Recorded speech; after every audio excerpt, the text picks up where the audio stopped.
Dans 10 jours, eh bien, les élections européennes avec 34 listes en France, ce qui est énorme, mais un peu moins qu'en Allemagne quand même. Alors on va parler de la France Insoumise dans cette campagne, de la liste qui est soutenue par la France Insoumise, qui est conduite par Manon Aubry. Et c'est Adrien Quatennens qui, ce matin, dans les studios du Figaro, qui lui est député de la France Insoumise, député du Nord.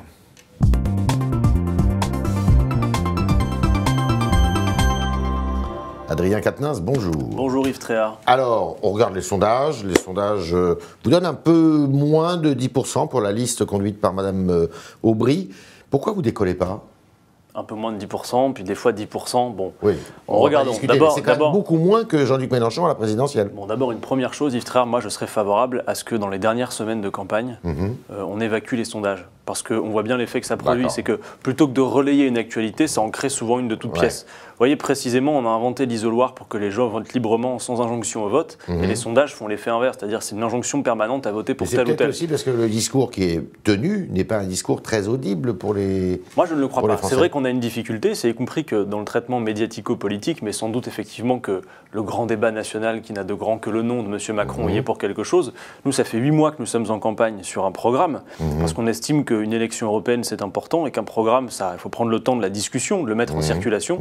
Ça fait 8 mois qu'on fait campagne sur un programme, il n'y a quasiment aucune de nos idées qui ressort. C'est-à-dire qu'on n'est que dans un commentaire politicien tout le temps. C'est un échec alors. Un échec peut-être de la sphère médiatico-politique, il faut se poser la question, parce que nous, véritablement, des propositions claires et un diagnostic précis de la situation européenne, nous en avons. Donc, ça fait 8 mois qu'on fait campagne, il y aura eu à peu près, en fin de campagne, 500 réunions publiques de la France Insoumise, toute envergure. Donc ce programme, il est mis en circulation, c'est autre chose que le programme de La République En Marche, qui tombe comme un cheveu sur la soupe, avec beaucoup de contradictions. Mais pour vous répondre sur l'abstention et le fait que cette élection ne passionne pas, je crois qu'il faut se dire les choses franchement. Historiquement. Oui, mais il y a quelques cicatrices qui restent ouvertes. Quand en 2005, les Français votent dans une campagne qui avait d'ailleurs plutôt intéressé la population, où on courait d'une réunion à l'autre avec le gros texte pour parler de la Constitution, les Français ont voté non.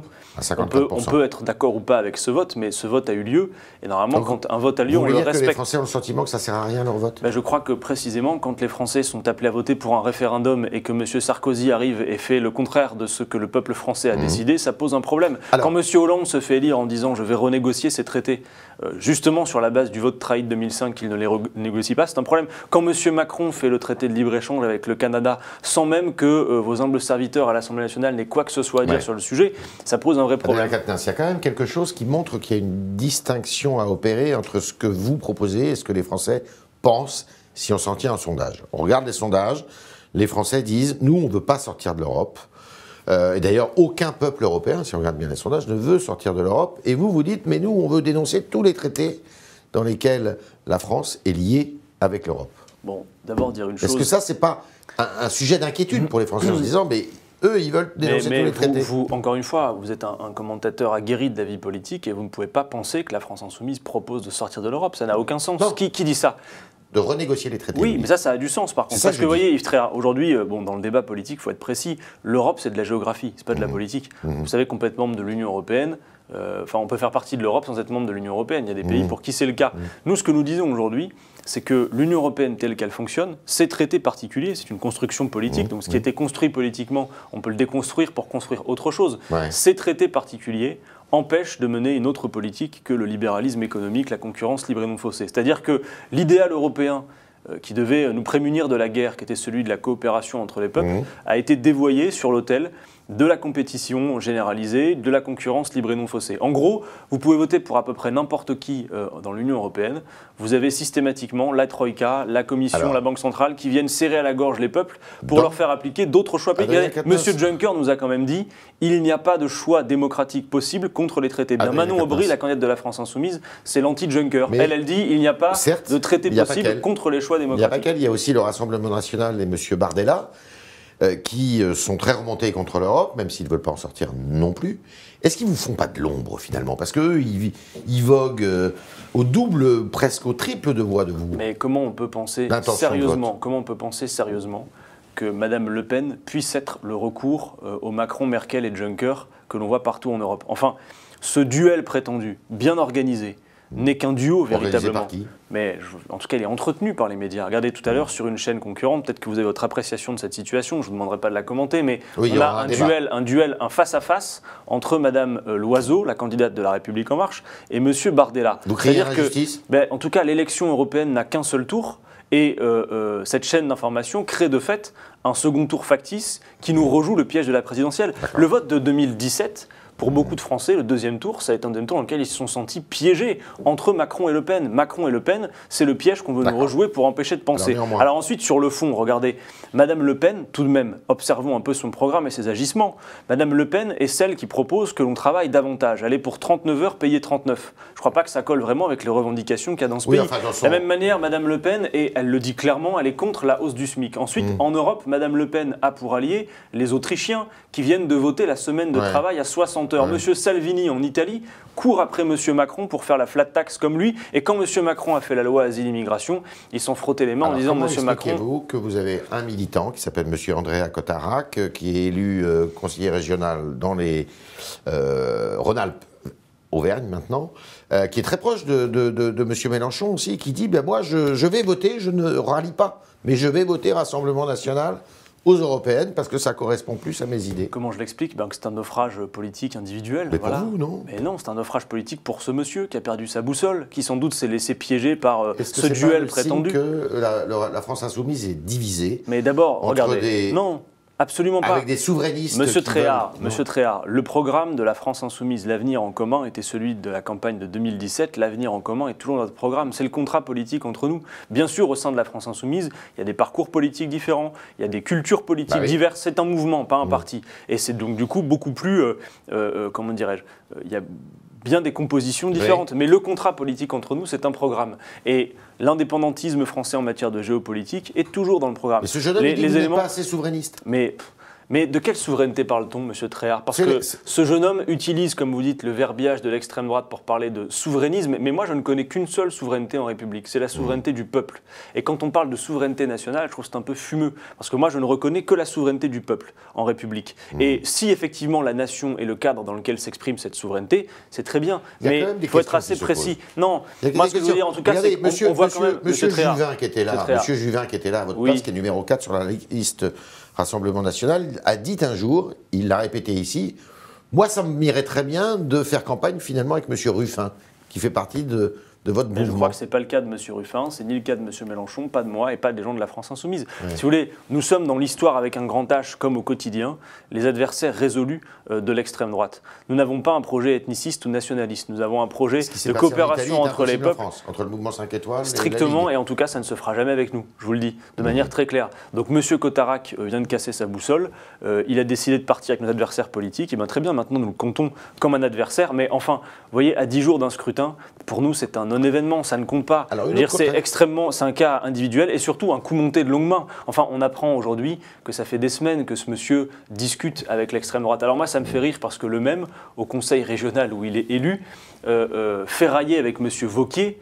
Monsieur Wauquiez, à qui il reprochait parfois de courir derrière l'extrême droite, et aujourd'hui, c'est pitoyable, il s'en va lui-même avec l'extrême droite. Alors, tout ça finira dans les poubelles de l'histoire politique. Parlons plutôt du fond, si vous le voulez bien. On va parler du fond.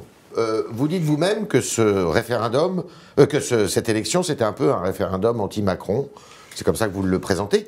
Mais alors, ça veut dire que vous ne vous occupez pas de l'Europe, vous vous occupez que de considérations de politique intérieure. Je crois que c'est précisément parce qu'on s'occupe d'Europe que ça doit être un référendum anti-Macron. Ce n'est pas une astuce que de vous le dire. D'abord, dire une chose, avant même le mouvement... On vote pas pour vous, on vote contre Macron. Si, bien sûr, les deux se valent. Mettre un bulletin de vote France Insoumise dans l'urne le 26 mai, c'est faire d'un bulletin de vote plusieurs coups, je vous l'accorde. D'abord, sanctionner la politique de Macron en France, parce que supportez-le. Je veux dire, aujourd'hui, on sort d'une situation du grand débat national. Monsieur Macron ne laisse absolument pas la voix au peuple pour s'exprimer sur cette situation. Par définition, le vote anti-Macron, il vient à nous, dans la mesure où le seul outil que nous ayons immédiatement pour sanctionner la politique d'Emmanuel Macron, c'est cette élection européenne. Ensuite, dire une chose quand même, l'essentiel des lois, à peu près la moitié des lois que nous avons à voter au Parlement national, sont directement traduites de directives européennes. 20%, vous savez, pas oui, la moitié, mais c'est quand même déjà beaucoup, et en tout cas, c'est l'essentiel des lois dont on a beaucoup entendu parler. Je prends quelques exemples. La loi sur le code du travail, c'était une directive européenne. Les budgets nationaux, avant d'être soumis au vote des parlements, sont soumis aux appréciations de la Commission européenne. Bon, c'est le cas sur un tas de choses. Moi, ce qui me pose problème, c'est pas tant le cadre dans lequel on évolue, M. Tréhard, c'est que nous avons des grands défis, et là, je viens sur nos propositions.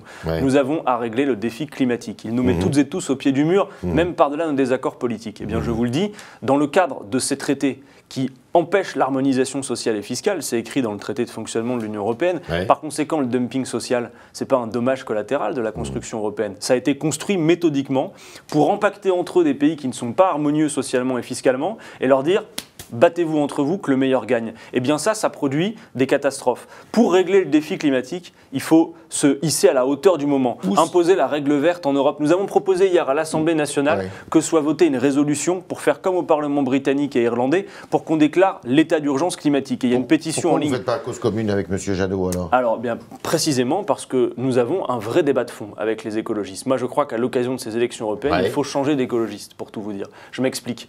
Monsieur Jadot nous explique qu'on peut faire l'écologie dans le cadre de l'Union européenne actuelle et que précisément à 27 ça va plus vite que tout seul. Sur le papier c'est plutôt joli et intéressant, mais le problème c'est que le cadre posé pour le faire à 27 empêche de le faire. Je vous prends deux exemples. Moi je ne suis pas scientifique, mais les scientifiques nous disent pour faire la planification écologique il vous faut investir à l'échelle de la planète 2100 milliards de dollars. À l'échelle du continent ou même de notre pays, ça représente des centaines de milliards. Vous ne pouvez pas investir ces sommes qu'il faut investir pour l'industrie écologique dans le cadre des 3% de déficit. Je termine, je donne un autre exemple aussi. Vous voulez interdire le glyphosate, par exemple. Faire en sorte que nos agriculteurs en sortent, qu'on les accompagne pour cela, et faire en sorte que vous et moi et tous les autres, on n'en mange plus. Par rapport aux autres pays européens, parce que c'est 3 ans chez nous et 5 ans ailleurs. 3 ans chez nous dans un tweet d'Emmanuel Macron, mais Emmanuel Macron a refusé de l'inscrire dans la loi. C'est pour ça qu'il y a aussi beaucoup de contradictions. Mais même si vous voulez interdire le glyphosate, si vous voulez que les produits glyphosatés des autres pays de l'Union ne viennent pas sur votre territoire national, pour que ça ait du sens de l'interdire, eh bien il faut les empêcher. Eh bien, en vertu des traités, ça n'est pas possible. Donc ceux qui vous chantent depuis 20 ans, l'Europe sociale et écologique. Sans revoir les traités, on ne peut rien faire. Dans le cadre des traités, on est extrêmement limité. Deux petites questions. Il y a un sujet qui commence à poindre son nez, notamment en Allemagne. Les Allemands disent il faut rapatrier le Parlement européen à Bruxelles. Il faut arrêter avec Strasbourg, ça coûte cher, c'est polluant, parce qu'il faut tout transporter. Vous êtes d'accord avec ça ? Bon, la démocratie ne peut pas se résumer à est-ce que ça coûte trop cher. Raison pour laquelle, par exemple, quand M. Macron veut supprimer de 30% les parlementaires, il faut dire aux téléspectateurs que tous les mois, ce sont des tonnes de camions qui partent pour Bruxelles. Certes, de ce point de vue, on pourrait faire quelque chose, parce que moi, par exemple, je suis soucieux, au-delà même de la question des navettes entre les deux parlements, que, par exemple, plus aucun camion ne traverse notre pays de haut en bas, sans devoir passer par le rail. Or, vous savez précisément que depuis qu'on a voté le paquet ferroviaire et affaibli le fret, paquet ferroviaire qui a manqué d'être refusé au Parlement européen à 20 voix. Raison pour laquelle ça sert à quelque chose d'avoir des députés insoumis au Parlement européen. Eh bien, Strasbourg, pour moi, ça a du sens que le Parlement européen reste à Strasbourg. Vous êtes pour ? Oui. Je suis pour. Alors, on doit sans doute améliorer le fait qu'on puisse rationaliser l'organisation de ce déménagement, y compris que ses conséquences soient limitées. Mais ça a du sens dans l'idéal européen de coopération entre les peuples. Parce qu'il y a une chose qui est souvent absente dans le débat européen. C'est la question de la paix, Yves Tréhard. Et moi, je suis très inquiet de cette situation. Et je vois que, y compris sur le vieux continent, certaines plaies peuvent se rouvrir. C'est-à-dire que l'idéal de coopération... Le couple franco-allemand est abîmé ? Mais de quel couple parle-t-on ?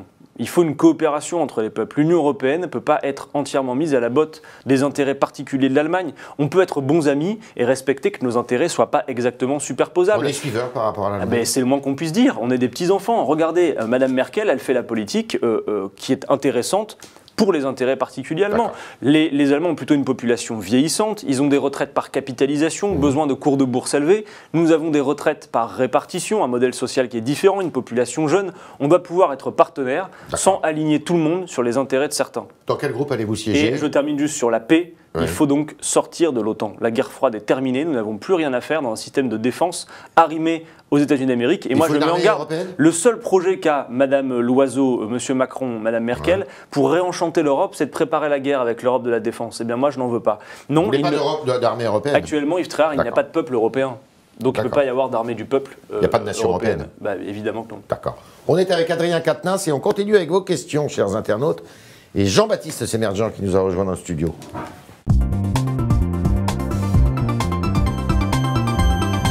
Jean-Baptiste, bonjour. Bonjour Yves, bonjour Adrien Quatennens. Bonjour. Première question, selon IMED, l'Europe s'est éloignée de l'Europe des peuples. Est-ce que vous comprenez IMED ? L'Europe se serait éloignée des peuples. Non, pardon, l'Europe se serait éloignée des peuples, voilà, selon Imen. Mais évidemment, je le dis depuis tout à l'heure, c'est-à-dire qu'on avait un idéal de coopération entre les peuples.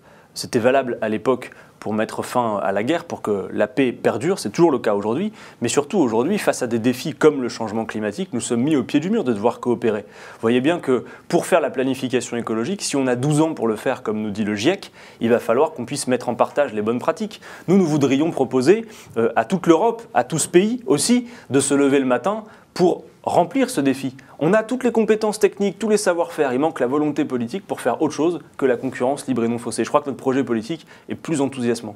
On reste sur l'Europe. Le COM, sur Figaro Live, crie au vote sanction contre Emmanuel Macron aux européennes. Est-ce que c'est le risque, selon vous? Mais le vote sanction, mais de toute façon, je veux dire, on ne peut pas faire autrement. C'est-à-dire qu'après 6 mois de contestation populaire, je ne vois pas pourquoi il n'y aurait pas de traduction politique. Et je dis à toutes celles et ceux qui ont 1000 raisons d'être en colère contre la politique d'Emmanuel Macron, allez voter. Quel que soit votre vote, allez voter parce qu'il faut faire en sorte de déjouer ce piège entre M. Macron et Mme Le Pen. Le vote le plus efficace pour le faire est celui de la France Insoumise. Moi, je voudrais que toutes celles et ceux qui ont exprimé leur colère depuis 6 mois se déplacent dans les bureaux de vote comme ils se sont déplacés sur les ronds-points, que le 26 mai soit quelque part l'acte 28 la des Gilets liste jaunes. soutenue par Emmanuel Macron perd à l'élection européenne, est-ce qu'il doit démissionner? Non mais ça c'est la surenchère de Mme Le Pen. En tous les cas, ce qu'il faut c'est y mettre un contenu politique. Et vous comprenez bien, et c'est ce que je vous explique ce matin, que le recours ne peut pas être Mme Le Pen qui veut faire pire que lui en matière économique et sociale. Qu'est-ce qui se passe s'il perd cette élection? Mais de toute façon, s'il perd cette élection, il sera affaibli. Mais sur quelle base politique? Pour faire quoi? Pour faire le projet ethniciste, nationaliste de Mme Le Pen, pour qu'on aille travailler davantage, pour qu'on n'augmente pas le SMIC, pour qu'on fasse quoi? La semaine de travail 60 heures comme les Autrichiens, ça n'est pas possible. Donc, quand je dis que voter pour Manon Bry, la France Insoumise, c'est faire d'une pierre plusieurs coups, non seulement avec ce vote, vous envoyez députés de combat au Parlement européen pour faire face au lobby, vous sanctionnez la politique d'Emmanuel Macron et vous signifiez l'urgence absolue de faire naître l'alternative sociale et écologique. Nous sommes les seuls, je crois, à vouloir abolir la directive du travail détaché qui organise le dumping social et l'esclavage moderne au sein de l'Union européenne. Nous sommes les seuls à proposer une politique écologique qui soit véritablement conséquente. Autre question. On parlait de dumping social. Farouk vous interroge sur le Brexit et les Brexiteurs. Est-ce que travailler avec les Brexiteurs vous inquiète-t-il? D'abord dire une chose, le Brexit est un symptôme de la dislocation en cours de l'Union européenne. Et jusqu'à preuve du contraire, ce n'est pas la France Insoumise qui a poussé au Brexit. Précisément, des gens comme Emmanuel Macron, Mme Loiseau, qui nous disent « Au secours, l'Europe se disloque », feraient bien de voir qu'ils sont les principaux responsables de cette dislocation. Les M. Macron, Mme Merkel et M. Juncker, dans leur comportement, dans leurs agissements, quand ils déclarent qu'il n'y a pas de choix démocratique contre les traités, quand ils imposent à grande cuillerée à tout le monde la même politique à l'échelle de tout le continent, créent eux-mêmes les conditions que l'Union européenne, c'est détestable aux yeux des peuples. C'est la raison pour laquelle, effectivement, il faut une alternative. Si on s'assoit sur une chaise et qu'on regarde, ça va se disloquer. Donc ceux qui prétendent vouloir sauver l'Europe sont en fait les principaux fossoyeurs.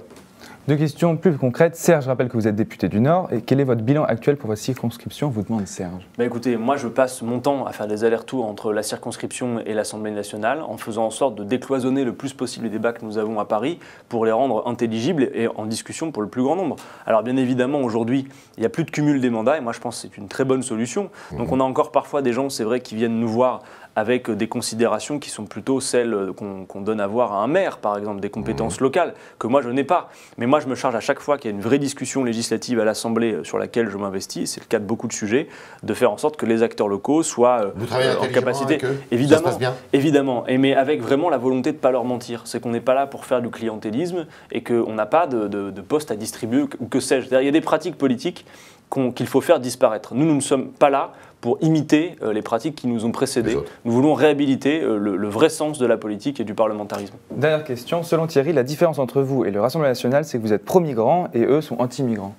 C'est simple. Est-ce que c'est un des points, effectivement, qui vous sépare? Ça ne veut strictement rien dire. Je m'explique. Sur la question de l'immigration, d'abord dire une chose, c'est que les mouvements de population sont vieux comme l'histoire de l'humanité. Et que quand Mme Le Pen nous vend une submersion migratoire, c'est une fake news. Pour la raison que si on regarde vraiment ce que sont les mouvements de population aujourd'hui, ce qui arrive à l'échelle de l'Union européenne est très faible, c'est à peine 0,2% de la population. Première chose, il n'y a pas de submersion. Ensuite, les mouvements de population sont d'abord et avant tout des mouvements entre pays du Sud eux-mêmes. C'est un fantasme l'idée que c'est essentiellement des mouvements Sud-Nord, ça n'existe pas. Et puis, ce qu'il faut dire, c'est que l'Union européenne est incapable d'organiser organiser raisonnablement les conditions de l'accueil. Nous avons un devoir d'humanité quand des gens arrivent à nos portes, fuyant les guerres, fuyant les conséquences du changement climatique. Vous, c'est pas de raccompagner à leurs frontières les migrants, mais c'est ça, c'est inefficace, monsieur Tréhard. Non, le problème est le suivant. C'est d'abord de dire que quand des gens fuient les guerres, les conséquences du changement climatique, ou les accords commerciaux inégaux, il faut créer les conditions de l'accueil. L'Union européenne est incapable de la créer parce qu'avec les règles de Dublin, elle impose que ce soit le premier pays d'entrée qui prenne tout l'effort sur son dos. Nous avons un devoir d'humanité qu'il faut partager et organiser. Ensuite, dire une chose, Madame Le Pen peut nous dire on met les plus grands barbelés, on n'accueille plus personne. De la même manière, d'autres peuvent vous dire on accueille tout le monde, ça règle quand même pas le problème. Parce qu'aujourd'hui, on a 67 millions de personnes qui sont contraintes et forcées. Il faut rappeler que l'immigration est une souffrance qui oblige les gens à partir. 67 millions de personnes. Si l'on n'endigue pas le changement climatique, le GIEC nous dit d'ici à 2050, ce sont 250 millions de personnes qui vont être poussées à quitter leur pays. Pas choisir de le quitter, ne pas avoir d'autre choix que de le faire. Donc il faut aussi s'employer à traiter les causes. Le changement climatique, les accords commerciaux inégaux et les guerres, raison pour laquelle notre programme est conséquent. Dernière question, Adrien Quatennens. On a vu quelques débats à la télévision et puis même dans l'univers médiatique. Vous êtes la figure de proue avec Madame Aubry de ce débat sur les européennes. Vous avez représenté votre parti face aux autres chefs de parti. Il est où Jean-Luc Mélenchon? C'est vous maintenant la tête de la France Insoumise? Non, vous vous trompez. En vérité, nous sommes tous très complémentaires. Il est en retrait comme ça? Mais Jean-Luc Mélenchon est aussi le principal responsable du fait que d'autres figures aient émergé. Il est très pudique sur le sujet, mais moi je veux lui reconnaître ça. Combien de responsables politiques de sa génération ont été en capacité de former de nouvelles générations qu'on envoie vous répondre à toutes vos questions? Lui, il l'a fait. Lui, il a su le faire, comme il a su créer une force, la France Insoumise, sans quoi, peut-être, nous en serions à la situation de l'Italie, où tout le camp progressiste et la gauche ont disparu. Donc ça, c'est le travail de Jean-Luc Mélenchon. Ensuite, bien sûr, aujourd'hui, il y a un collectif autour de ce principal porte-parole qu'il est. J'en suis, Manon Aubry en est, François Ruffin en est, Alexis Corbière, Éric Coquerel, plein d'autres, Mathilde Panot. On a plein de gens talentueux. On en a encore plein les bagages, d'ailleurs, que vous allez voir apparaître à l'occasion de ces élections européennes. Et ça fait un collectif qui montre que nous sommes une force, donc, bien sûr, d'opposition. Mais il est effectivement bien là, toujours solide et déterminé, et vous allez continuer à le voir. C'était Adrien Quatennens, député du Nord de la France Insoumise, qui était dans nos studios à l'occasion de la campagne des élections européennes. Merci Adrien Quatennens d'avoir répondu à toutes nos questions. Merci Jean-Baptiste Sémergent d'avoir été le porte-parole des questions des internautes. Et à demain, si vous le voulez bien.